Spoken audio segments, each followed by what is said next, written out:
दोस्तों नमस्कार, मैं निखिल गुप्ता। आप देख रहे हैं जी एक्सप्रेस न्यूज़। प्रधानमंत्री नरेंद्र मोदी ने 78वें स्वतंत्रता दिवस पर लाल किले की प्राचीर से कुल 97 मिनट तक देश को संबोधित किया है।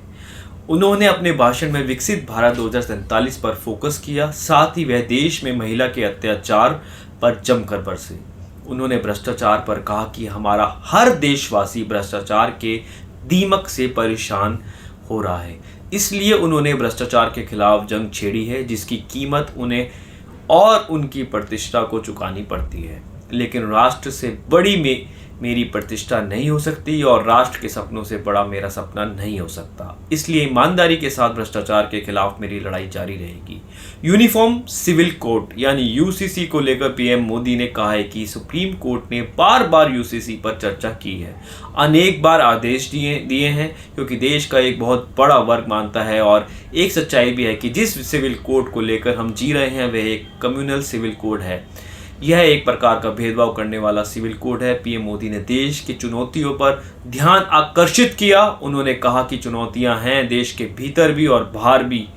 मैं ऐसी शक्तियों को कहना चाहता हूं कि भारत का विकास किसी के लिए संकट को लेकर नहीं आता। जब हम विश्व में समृद्ध थे तब भी हमने विश्व को कभी युद्ध में नहीं झोंका। हम बुद्ध का देश है, युद्ध हमारी राह नहीं है। पीएम मोदी ने लगभग 97 मिनट तक देश को संबोधित किया।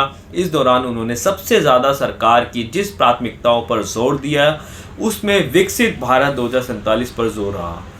उन्होंने बांग्लादेश को आगे की विकास की मदद, पाकिस्तान को इशारों में धमकी, महिलाओं पर हो रहा अत्याचार, बलात्कार, देश को इंडस्ट्रियल हब गेमिंग में भारत के फ्यूचर को बढ़ाने, 6G नेटवर्क, भारत न्याय संहिता, सेकुलर सिविल कोड से बातों पर फोकस किया। उन्होंने बिहार के नालंदा यूनिवर्सिटी पर फोकस किया।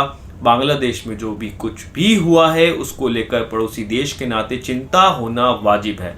मैं इसको समझ सकता हूँ। मैं आशा करता हूँ कि वहाँ पर हालात जल्दी सामान्य होंगे। खासकर 140 करोड़ देशवासियों की चिंता की वहाँ हिंदू अल्पसंख्यक समुदाय की सुरक्षा सुनिश्चित हो। भारत हमेशा चाहता है कि हमारे पड़ोसी देश सुख और शांति के मार्ग पर चलें। शांति के प्रति हमारा कमिटमेंट है, हमारे संस्कार है। हम आने वाले दिनों में बांग्लादेश की विकास यात्रा में हमेशा हमारा शुभचिंतक ही रहेगा, क्योंकि हम मानव जाति की भलाई सोचने वाले लोग हैं। जल्द ही बांग्लादेश विकास की राह पर चलेगा। पीएम मोदी ने भ्रष्टाचार को लेकर कड़ा प्रहार किया है।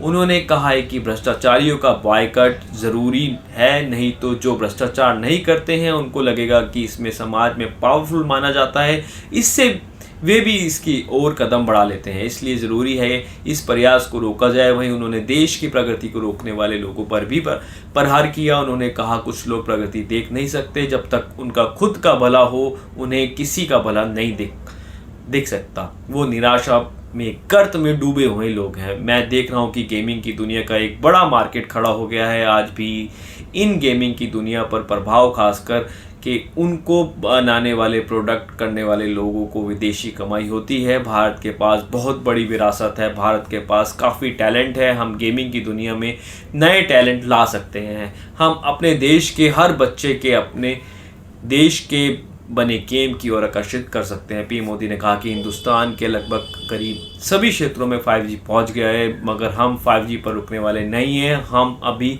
से 6G पर मिशन मोड में काम कर रहे हैं। भविष्य के साथ सेमीकंडक्टर जुड़ा हुआ है। हमने सेमीकंडक्टर मिशन पर काम शुरू किया।